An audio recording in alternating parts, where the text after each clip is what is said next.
Hey guys, what's up? Take a look here at the lighting in our basement. It looks great and it is nice and bright for the basement.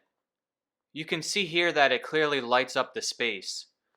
We use the basement a lot to watch movies and sometimes this light ends up being too bright. Luckily, that is an easy fix and will only cost about $20 and 15 minutes of your time. We are going to update the lighting and put it on a dimmer switch. You can find the switch that I used in the video on Amazon for about $20. I will add a link in the video description. It is important to note that before you start this project, you need to make sure that your existing lighting is dimmable. The LED ceiling lights I have in my basement were labeled dimmable LED, so I know that they will work on a dimmer switch.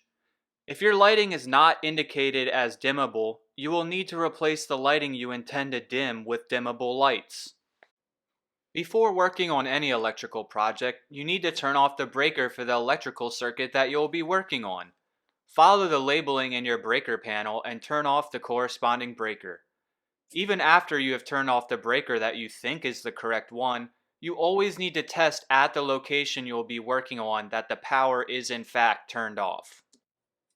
Here at the light switch for the basement lights, we can confirm that neither switch is powering the lights, and we can start by removing the faceplate. You can see for my project that the light switch for the basement light has another switch which is for the stairs down to the basement. I will be replacing this switch as part of the project with a new white switch to match the new dimmer switch. Someone has already replaced this light switch faceplate with a white cover, so I will reuse this faceplate. But if you need a new one, you can pick one up from Home Depot for about $1. Now we can remove the mounting screws for both of the light switches that we are going to replace. If your project only has one light switch, you may only need to focus on replacing that one switch.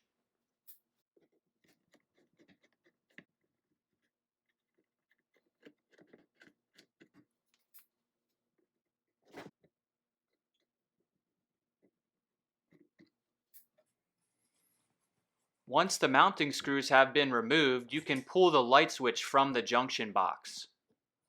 I do one final test here with my voltage tester to confirm that there is no voltage present.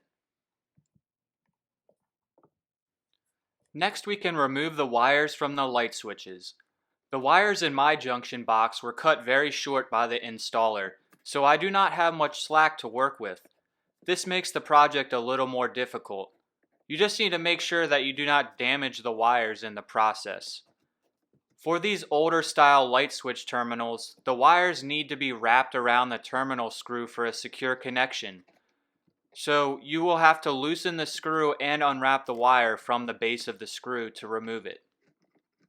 Make sure that you label the wires when you are removing them so that you know which wires are which. This switch is a three-way switch, meaning that there is another light switch wired to the circuit that can also operate the lights.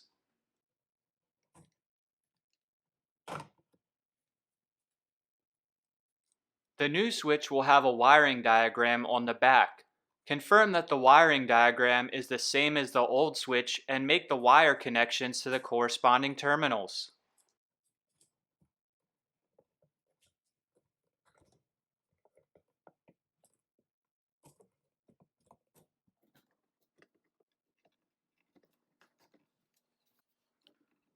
Once you have made all of the connections, give them a pull to ensure that you have a secure connection. Before mounting this switch, move on to the other switch. Start by removing the wires from this other switch.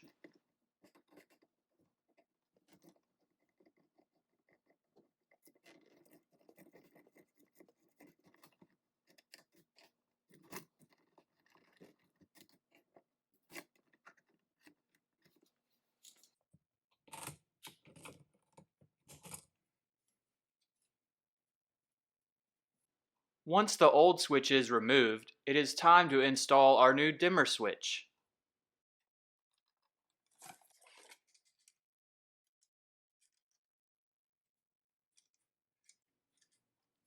Make the connections to the new dimmer switch according to the wiring diagram on the back. You will notice that this new switch has a green wire, which is the ground wire. You will connect this to the old ground wire with the wire nuts supplied in the box.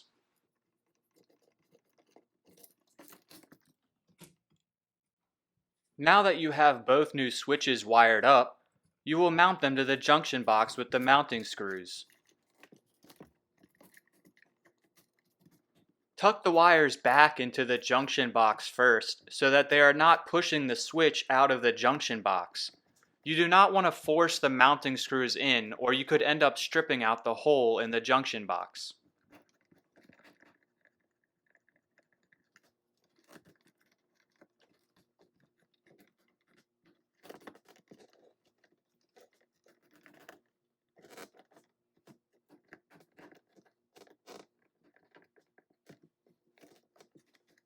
Do not tighten the screws all the way at first because you will need to check the alignment with the faceplate cover.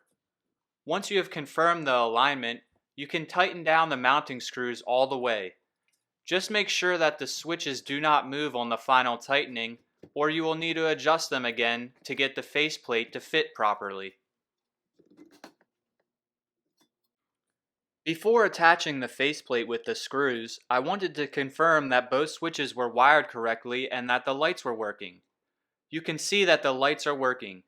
Before you attach the faceplate screws, you should turn the power back off just to be safe. The light switch works. Now let's test the dimming feature.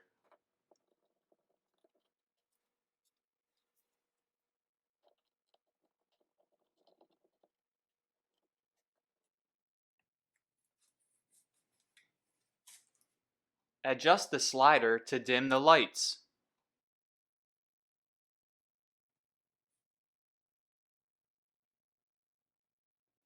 Let's take a look at the lights themselves. First I slowly dim them, and then I brighten them back up.